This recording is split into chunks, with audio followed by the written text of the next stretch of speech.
Hello everybody, welcome back to another tips and tricks tamping Creeper Tamer. We're on in Thorin, opening some chests, heading into this house, almost have a close call but I don't. Anyway, today I'm going to be talking about having a game plan. Now, to come up with your game plan, there are a few things that you're going to want to decide right off the bat.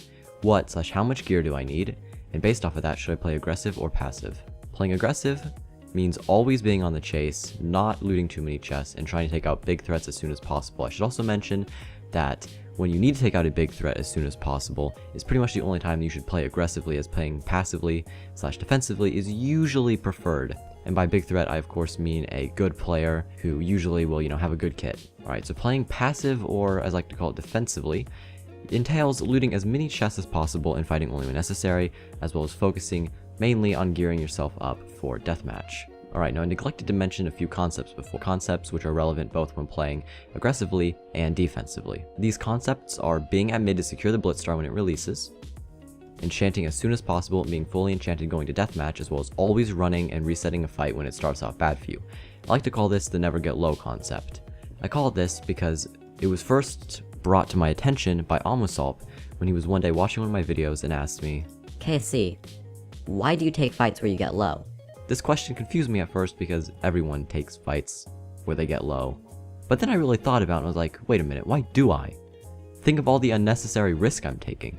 It makes me more vulnerable to cleans, and if I know that I'm going to be low at the end of a fight going into it, all I'm admitting to myself is that there's a high chance that I might die.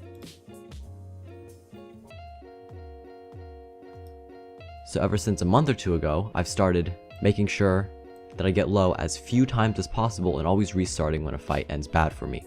This has shot my win rate through the roof. It is seriously one of the most helpful things you can do.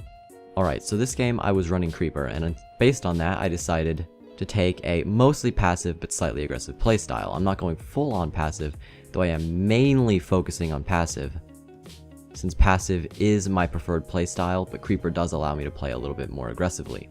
As I said, right after getting this kill, I head straight towards mid, enchanting as soon as I possibly can.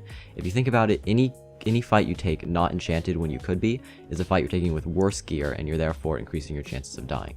I immediately head out because I've seen the coin chests, and I take a few easy kills, playing a little bit aggressive. Now at this point I'm going to head mid, finish my enchants, and just wait for the star. I'm not going to go and I'm not going to fight anyone unless they come to me, which actually somebody does come to me here in a moment. I quickly take him out, not a big deal. And this actually cancels the Blitz Star. Let me talk about this. This is not a mistake. This was a conscious decision. I was thinking this entire time, 4 players left. If I take this kill, it's going to cancel it. Why did I make that decision? It's because I don't need the star. And there's no guarantee that I'm going to get the star if it comes out. All that's going to happen if the star comes out is it's going to mean that I will have won a game which I was already going to win anyway, even harder. This isn't a bad thing, but since there's no guarantee I'll get it, it just means one of them could get it, and that could mess me up worse than anything else. Alright, so notice how going into deathmatch, I'm running straight up these stairs and onto this deathmatch platform, and looting chests. Now, when the grace period ends, I want to be on one of these platforms so I can choke point people with a bow if they gapple or speed pot on me. However, I quickly realized that these people aren't really very good, and I can just go and take them out melee with the speed pot. Anyways, that was an episode of Blitz tips and tricks. You might have noticed the gameplay wasn't too intense, but that's because I'm always using these strategies. If you want to see examples of these, just watch any one of my Blitz episodes, and you'll see examples of this. And I actually do recommend you do that. You can go and you can look and you can see these patterns. So yeah, if you guys enjoyed, do like and subscribe. I'll do more of these soon. They're really pretty fun to make, and this wasn't a too complicated topic, but I'll probably get into those pretty soon. It's just hard to get gameplay, it's hard to get footage for it. So yeah, I'll see you guys next time. Goodbye.